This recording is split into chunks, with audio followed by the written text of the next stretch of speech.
왜 하필 또 한국인가요? 저는 일정표를 확인하며 얼굴을 살짝 찌푸렸습니다. 이번에도 서울행이라니 솔직히 다른 노선으로 바꿔달라고 말하고 싶었습니다. 그 모습을 본 매니저가 웃으며 말했죠. 아직 로렌 씨는 한국 노선이 익숙하지 않나 보네요. 다른 사람들은 서로 가려고 줄 서 있는데 운 좋게 잘 걸린 거예요. 운이 좋다고요? 솔직히 저는 아직도 한국에 대해 아는 게 별로 없습니다. 그저 뉴스에서 들은 분단 국가, 군사적 긴장, 그리고 몇몇 음식 이름뿐. 하지만 그날 브뤼셀에서 서울로 향하는 그 비행이 제 인생의 방향을 완전히 바꿔놓을 거라고는 그땐 정말 몰랐습니다. 브뤼셀 공항의 직원 휴게실 시계가 오후 2시를 가리키고 있었습니다. 저는 벽에 기대어 방금 받은 업무 스케줄을 펼쳐보았죠. 아, 또 인천행이군요. 한숨이 절로 나왔습니다. 저는 로렌입니다. 28살이죠. 벨기에 출신이고 문화해설사이자 파트타임 승무원입니다. 금발을 단정하게 묶고 푸른 눈으로 서류를 바라보며 또다시 깊은 한숨을 내쉬었죠. 브뤼셀 대학에서 문화 인류학을 전공한 저는 늘 새로운 문화에 호기심이 많았지만 어째서인지 한국 노선은 그저 의무적으로 다녀와야 하는 일에 불과했습니다.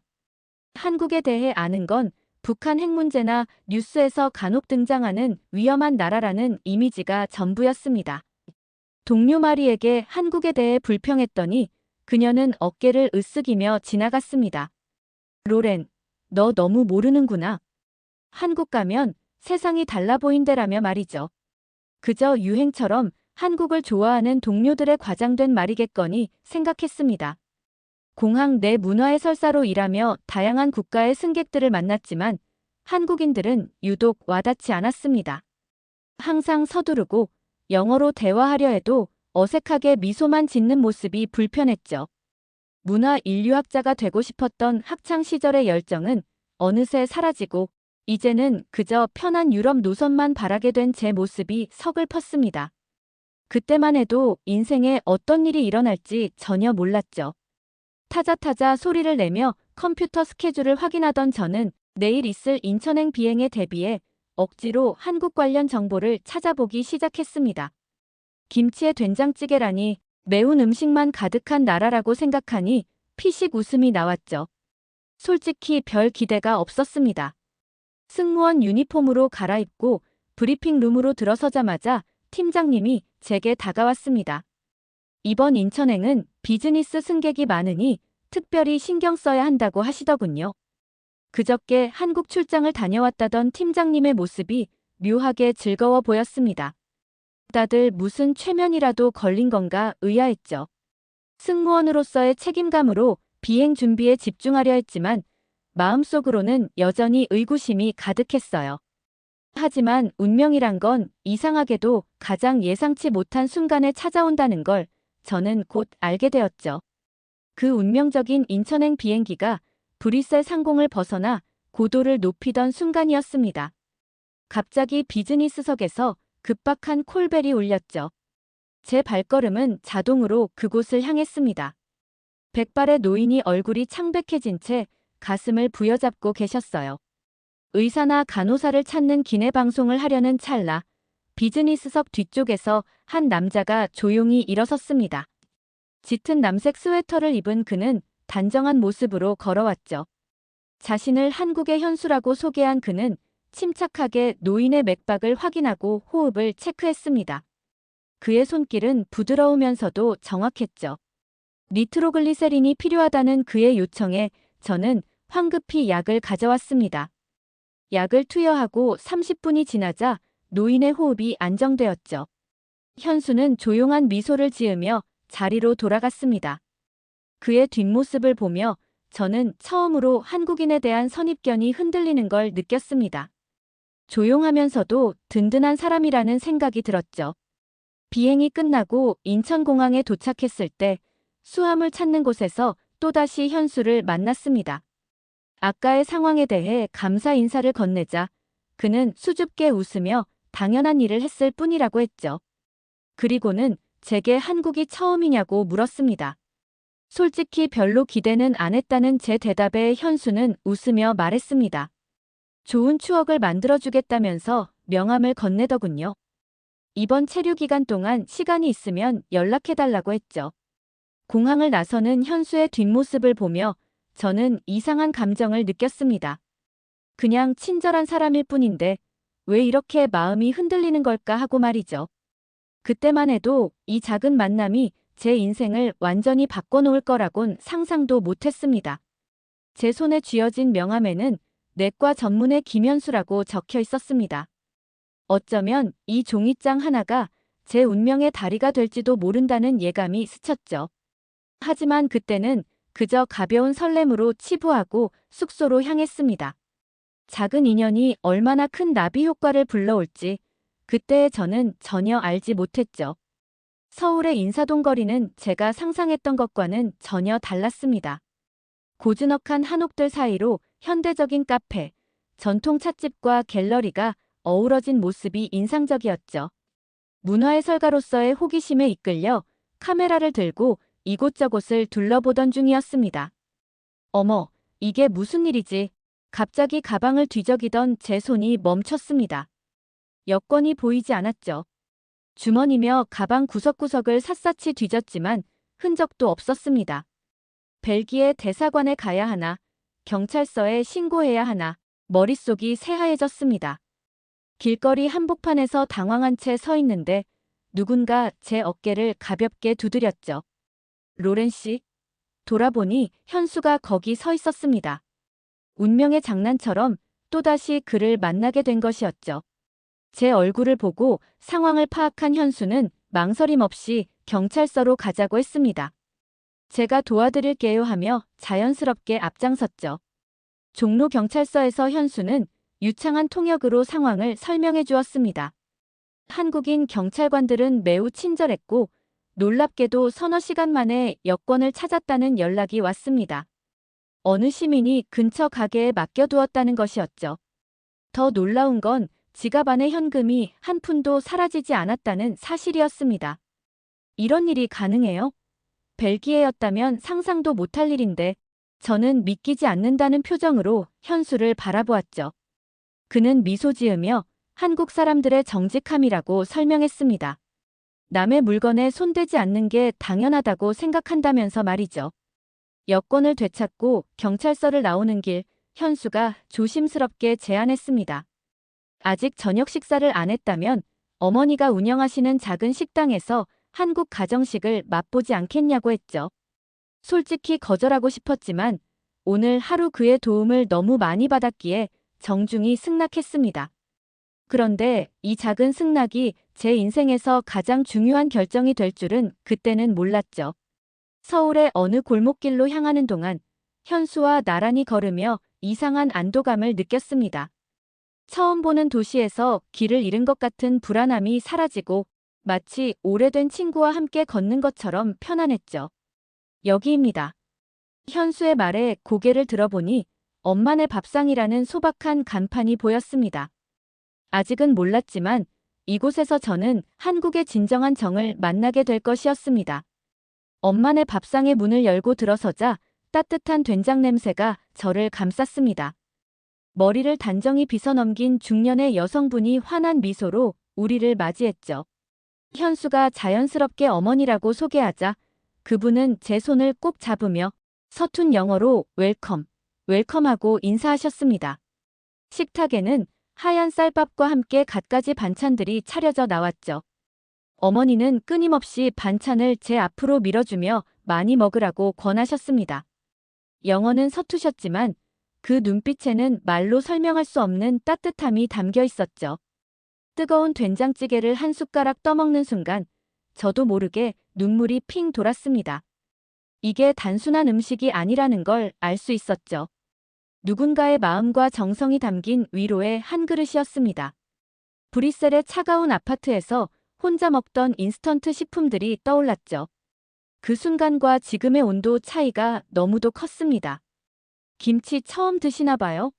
현수가 걱정스럽게 물었지만 저는 고개를 저었습니다. 너무 맛있어요. 이렇게 따뜻한 밥상은 처음이라고 답했죠. 솔직한 마음이 절로 흘러나왔고 그 말에 어머니는 더욱 환하게 웃으셨습니다. 식사 중에 어머니는 현수와 제게 끊임없이 말을 건네셨죠. 대부분 이해할 수 없었지만 그 표정과 몸짓에서 진심이 느껴졌습니다.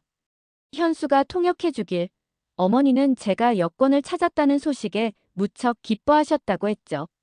남의 일도 내 일처럼 생각하는 게 한국 사람들이라는 말씀이었습니다. 식사가 끝날 무렵 어머니는 직접 담근 김치를 작은 통에 담아주셨습니다. 호텔 가서 먹으라는 말씀이었죠.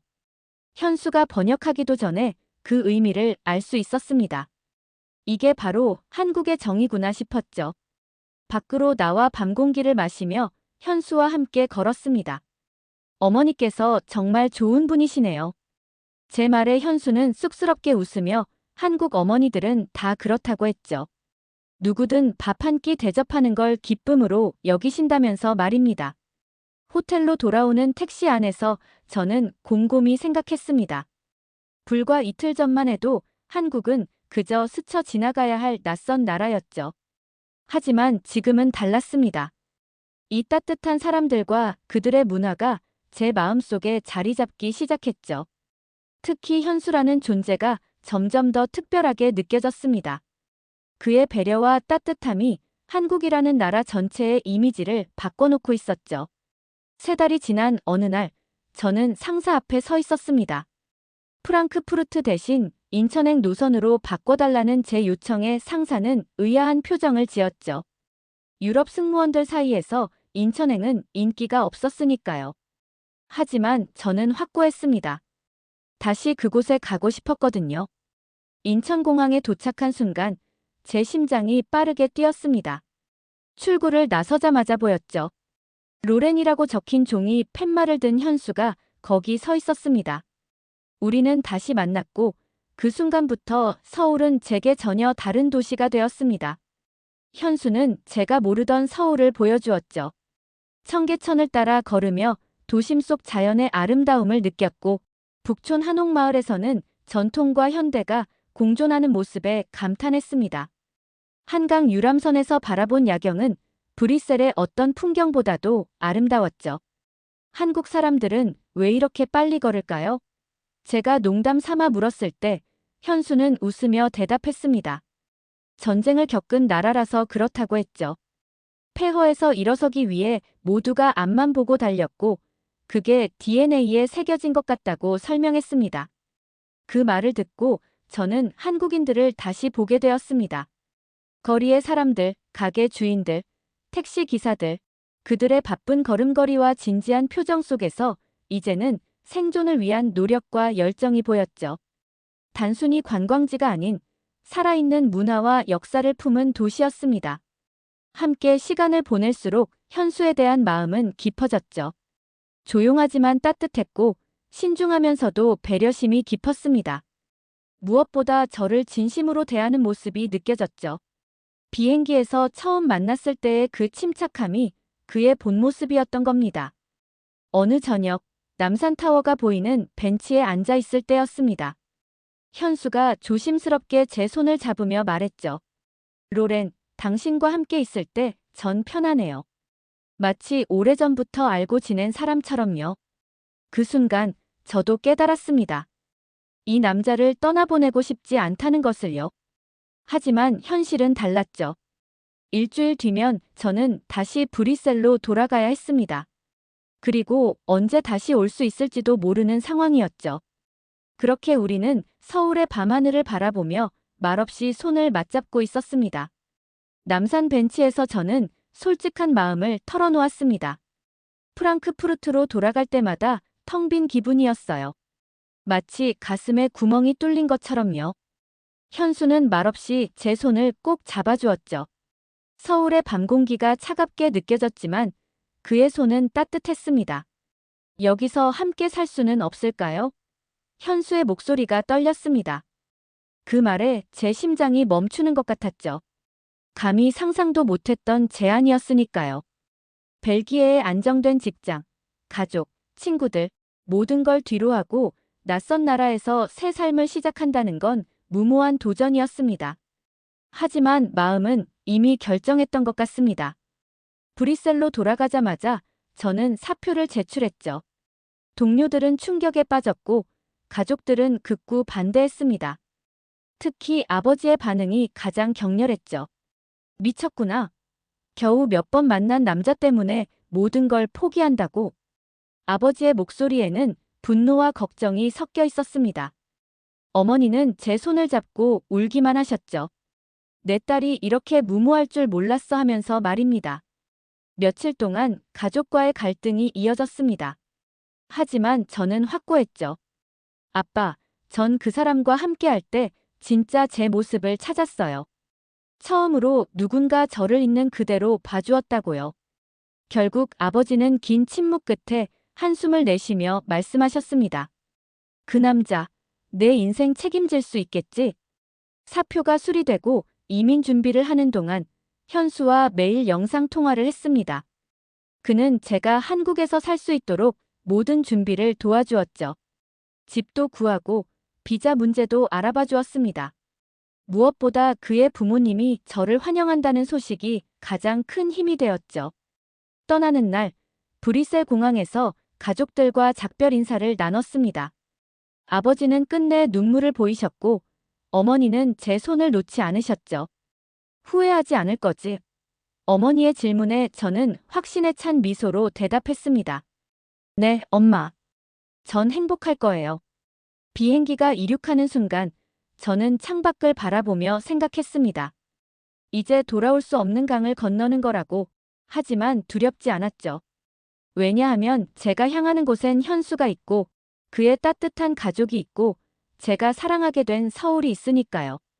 브뤼셀의 도시가 점점 작아지는 모습을 보며 저는 새로운 시작을 향해 날아가고 있었습니다. 승무원 유니폼을 마지막으로 입는 날이었습니다.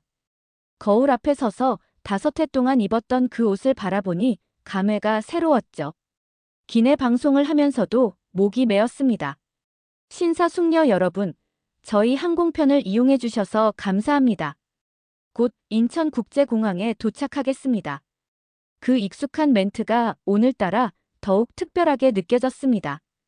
5년의 승무원 생활을 마무리하는 이 순간 저는 깨달았습니다. 수많은 나라를 다녔지만 진심으로 저를 대해준 곳은 한국뿐이었다는 것을요. 처음엔 무시하고 편견으로 가득했던 제게 한국은 따뜻한 정과 배려로 답해주었죠. 비행기가 인천공항에 착륙했을 때 저는 더 이상 승무원이 아닌 일반 승객으로 입국 심사대를 통과했습니다. 수화물을 찾고 출구로 나가는 발걸음이 떨렸죠. 자동문이 열리는 순간 저는 숨이 멎을 뻔했습니다. 현수가 꽃다발을 들고 서 있었고 그의 양옆엔 부모님이 함께 계셨죠. 현수의 어머니는 저를 보자마자 달려와 꼭 안아주며 우리 집 딸이 되어줘요 하고 말씀하셨습니다. 그 한마디에 저는 참았던 눈물을 쏟고 말았죠. 벨기에 가족과의 이별이 아프지 않았던 건 아니지만 이 순간 저는 새로운 가족을 얻었다는 걸 느꼈습니다. 현수 아버지는 과묵하셨지만 제 짐을 들어주시며 조용히 말씀하셨죠. 멀리서 왔으니 고생 많았겠어. 이제 우리가 지켜줄게. 그 말씀이 제게는 큰 위로가 되었습니다. 공항을 나서며 뒤돌아보니 제가 그토록 오가던 터미널이 새롭게 보였습니다. 더 이상 일터가 아닌 새로운 인생이 시작된 곳으로 말이죠. 현수가 제 손을 잡고 속삭였습니다. 이제 시작이에요, 로렌. 그날 저녁 현수네 가족들과 함께 저녁 식사를 했습니다. 어머니는 제가 좋아하는 된장찌개를 끓여주셨고 아버지는 직접 담근 막걸리를 내오셨죠. 형제들과 친척들까지 모여 제 한국 생활 시작을 축하해 주었습니다. 저는 서툰 한국어로 감사 인사를 했습니다. 정말 고맙습니다. 열심히 살겠습니다. 모두가 박수를 쳐주었고 현수는 제 어깨를 토닥이며 말했죠. 천천히 해도 돼요. 우리가 다 도와줄 테니까. 그 순간 저는 확신했습니다. 제가 내린 결정이 옳았다는 것을요. 이곳이 제가 진정으로 속하는 곳이라는 것을 말이죠.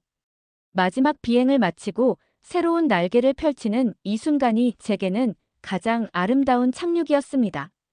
몇 달이 지난 어느 저녁, 저와 현수는 우리의 새 보금자리에서 함께 저녁을 준비하고 있었습니다. 제가 직접 담근 김치를 꺼내 접시에 담고 된장국을 끓이는 동안 현수는 밥을 지었죠. 어느새 제 손놀림이 한국 주부처럼 자연스러워진 걸 보며 스스로도 놀랐습니다. 이건 외국 음식이 아니라 엄마 손맛이야. 현수가 제 김치를 맛보며 감탄했죠. 저는 자랑스럽게 웃으며 이제 나도 한국 사람이죠? 하고 물었습니다. 그 말에 현수는 제 이마에 입을 맞추며 고개를 끄덕였죠. 식탁에 앉아 밥을 먹으며 우리는 처음 만났던 순간을 떠올렸습니다. 그때 비행기에서 내가 건넨 그 말, 괜찮아요. 그게 내 인생의 가장 따뜻한 인사였어. 제 말에 현수는 쑥스럽게 웃으며 지금도 괜찮아요라고 속삭였죠. 창밖으로 서울의 야경이 반짝이고 있었습니다.